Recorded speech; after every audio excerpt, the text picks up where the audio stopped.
E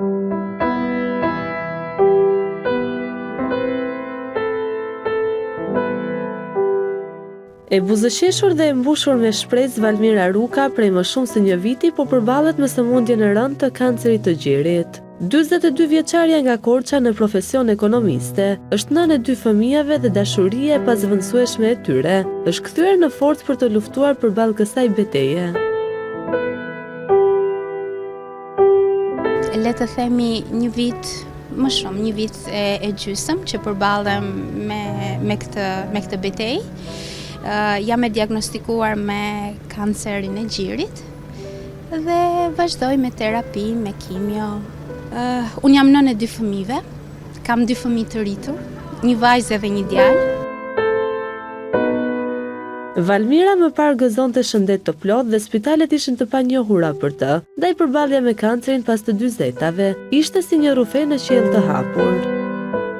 Nuk e mendoja kurse si, nuk me përjashtim të rasteve kur unë kam lindur 2 fëmijët, domethënë nuk kam trokitur për të qenë problematike në dyert e spitaleve, kam gëzuar domethënë një shëndet të plot dhe në momentin kur mbas ekzaminimeve mora vesh që kam diçka vërtet serioze në organizmin tim, gjëja e parë që më kujtua dhe që më erdhi kështu bomb ishin fëmijët, të 2 fëmijët e mi. Dhe më shumë vajza. Thash, mendova, a do të arriun të shikoj vajzën time, ndoshta me velo? Kjo ishte gjë e parë, pastaj thash, kjo është një ide shumë budallaqe, shumë idioteske, ti do ta fitosh këtë betejë.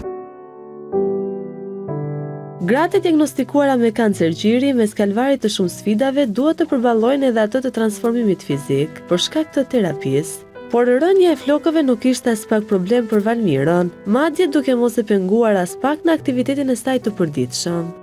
Unë në profesionin ekonomiste, të tillë punë bëj, mendoj që për një femër është pak e vështirë, sidomos kjo pjesa e flokëve. Dhe unë kur vi këtu, në fakt në spital, më duken që janë shumë persona si unë. Kur dal në rrugët të Tiranës më duket sikur jam e vetme. Sinqerisht nuk e kam menduar fare këtë pjesën, sidomos të pjesën e pamjes, kuptohet që domethënë ne ndryshojmë në fytyrë, nëse flokët kuptohet që po, madje edhe fëmijët e mi dhe sidomos djali më thotë që mami ti më pëlqen më shumë kështu dhe nuk e di nëse nesër kur të dalin flokët do të më pëlqesh më shumë nesër apo sot më pëlqen shumë dhe mua kjo më bën të ndihem mirë. Si një grua e hekur që gjithmonë betejat i ka fituar, edhe kësaj radhe Valmira thotë se do t'ja dalë, kjo fal mbështetjes së familjes dhe të miqve. Familja, miqt, të gjithë kolegët, të gjithë rrethi që ku unë jetoj, ku unë banoj, kam pasur suporte, përkraje, mbështetje që në momentin që ata domethënë e morën vesh ose unë u apasqyrova këtë si problematikë timen dhe vetëm suporte dhe mbështetje që do t'ja dalësh patjetër.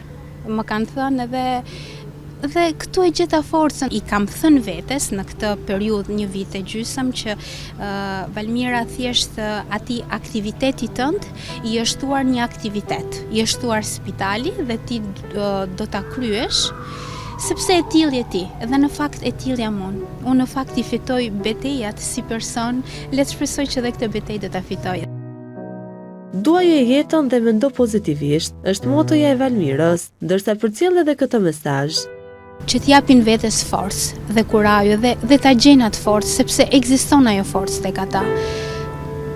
Ta duan jetën dhe të kenë shumë besim që do t'ja dalin.